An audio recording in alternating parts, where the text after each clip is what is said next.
All right, today we're going to do a little bit of part swapping. Hope everybody's doing good. Here's our problem. So when you look at this right here, somehow or another, look, I can't explain how this shit happened, but that's supposed to be a solid block, and it goes directly into, let's see if I can't get my flashlight, into the oil tank. So you see we got clear shot. So yeah, it's puking bar oil. The gearhead itself is in good shape. Okay, I've already inspected the gears and the bearings. Everything's nice and smooth. I've got a donor housing here that I've cleaned up that had some bad bearings in it. The bearings are simple enough to replace. If your pinion gears are bad, these sit in there like this. On. Like, yeah, like that. And this one obviously has, you can kind of hear it if I can get this up. She's a little crunchy. So we're going to take this and set it to the side. And the reason why we're doing this video is because A, these nice old school from the HT 131s and 101s are a much more robust setup than the newer versions. The only problem is these two pinion gears are like $145 or something like that from Stihl. So this is, you know, if the pinion gears are screwed, you basically either you find you a good donor that was hurt, injured, whatever. This case is in good shape, and see right here, you know, that part's intact. We're missing a little spike off the end of it, but he'll live. This is a lot better than doing a full replacement with a lighter duty gear head. All right, so let me get a little bit more cleaned up here, and then I'll show you how we take this apart and how to put it all back together. All right, so we've just taken out the 8 screws on top of here. This is sealed. There's going to be gasket maker around just this, not on the pole end of it. We'll need to take off the 4 bolts for the oil tank. These are always nasty. The gear heads.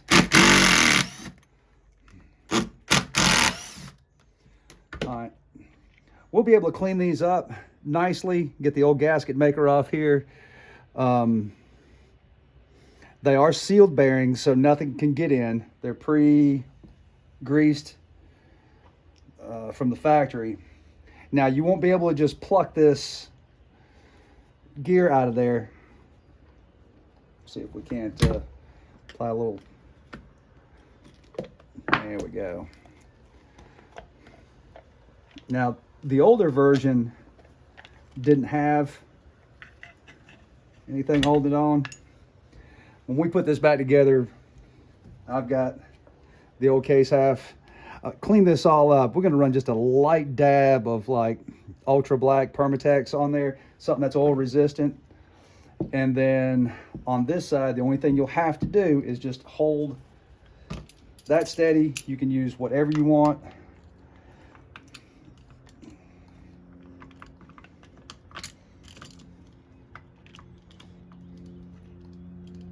Just enough. You don't have to have this crazy tight. Now, it says on here, gives you a nice little reminder. It says open. I can't get, see if we can get some better light on that. There we go, open. So this is a left-handed thread. All right, so if yours doesn't say that, just be mindful. You're going to righty-tighty this thing right off of here. Come on, babe. We're gonna have to get a better screwdriver than a scratch. All right, now we got proper leverage on here. Use a much larger screwdriver, and let's lean down on that rascal.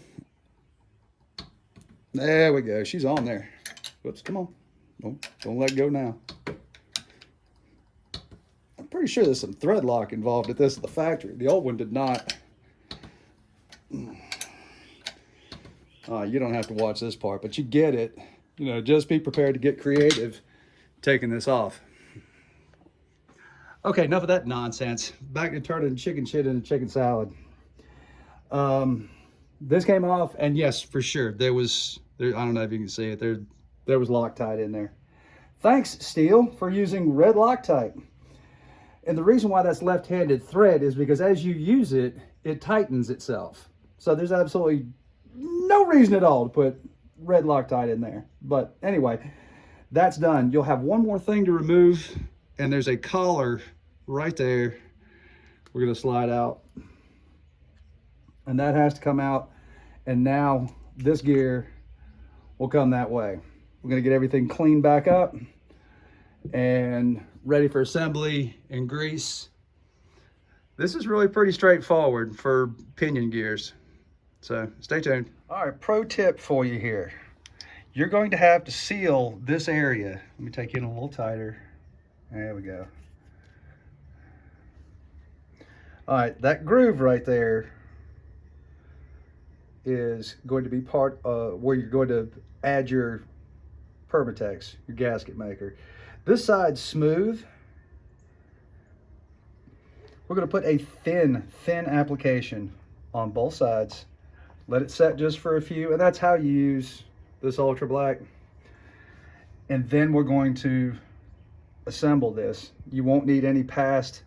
These are your four right here, here, here, and here. I need to back out. This is just too tough to work.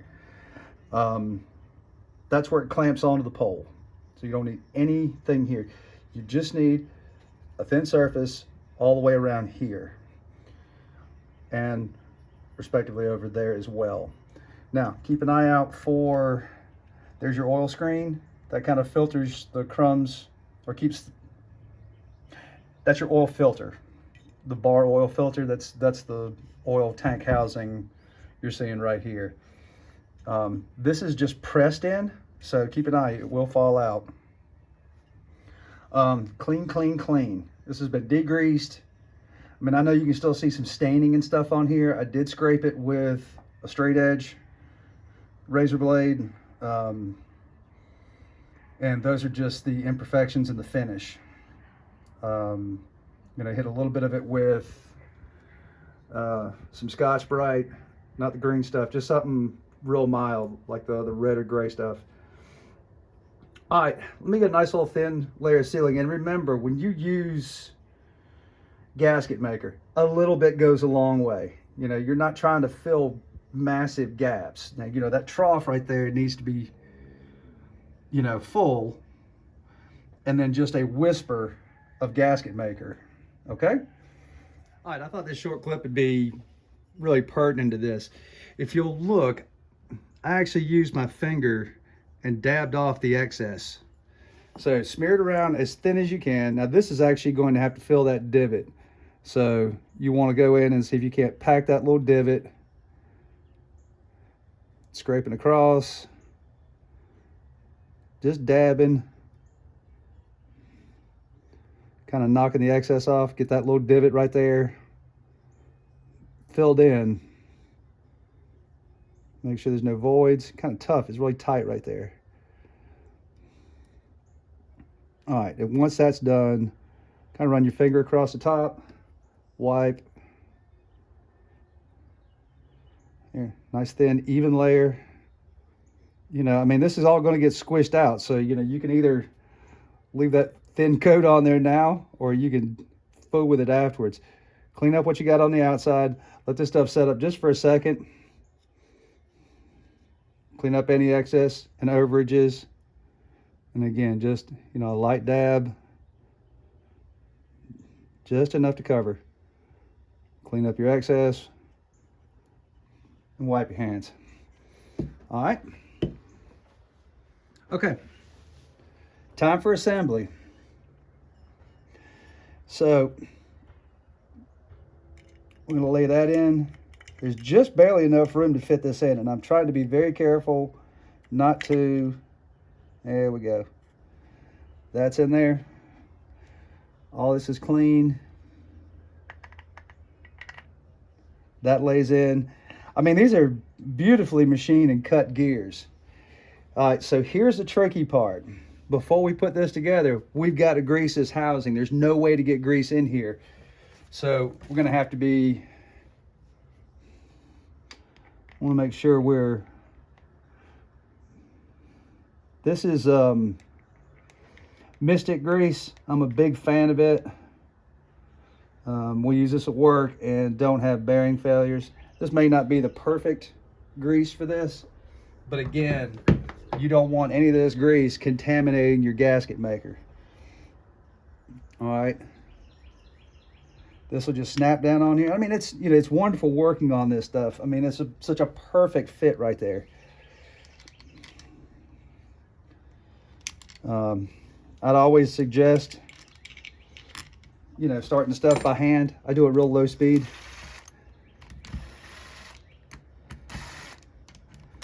Make sure all your fasteners are in there. And then we'll just click.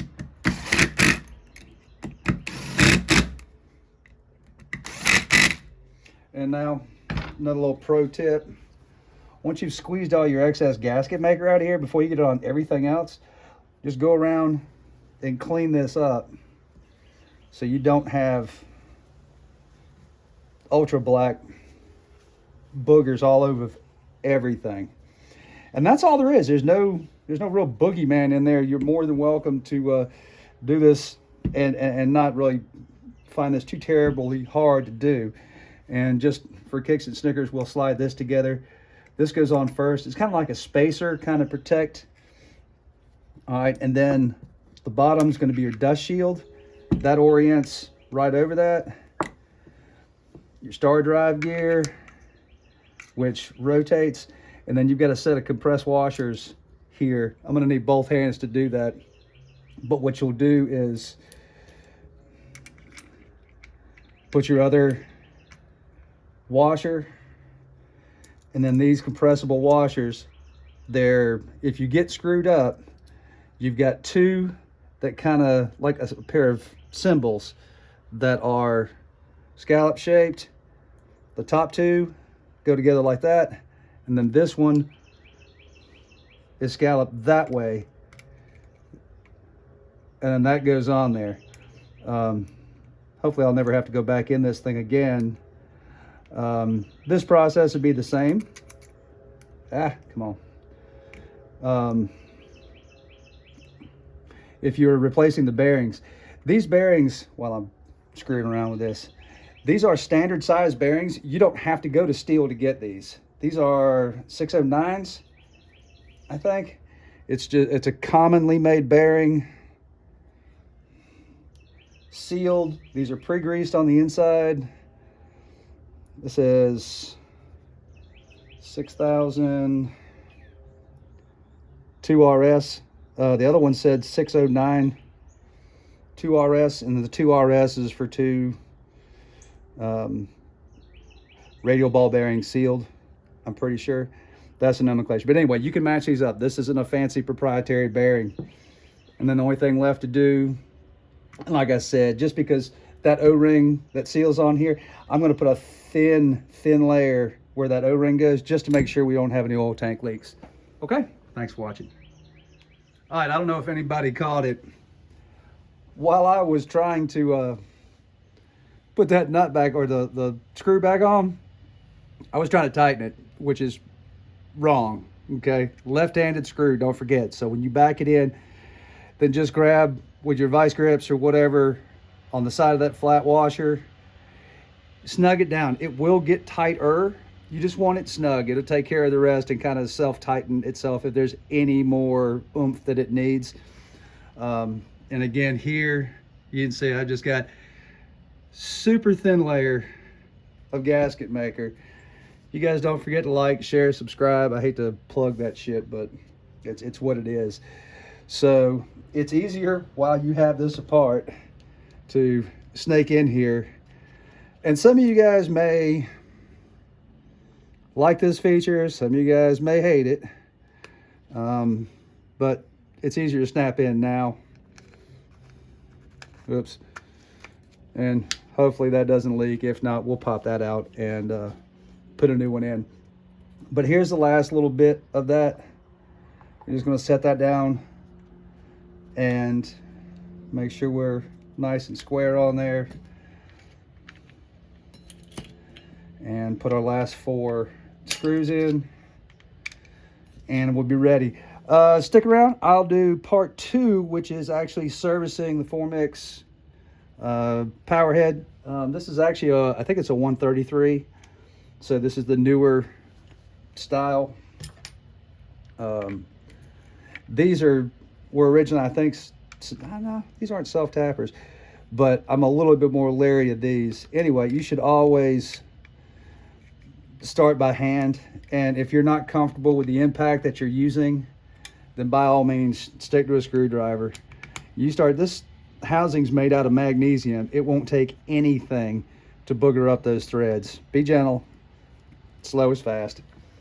All right, thanks again for watching, and hope that helps somebody out there not make this a huge project when it's pretty easily done with just a few, with one donor housing and a good set of gears. And anyway, there's that.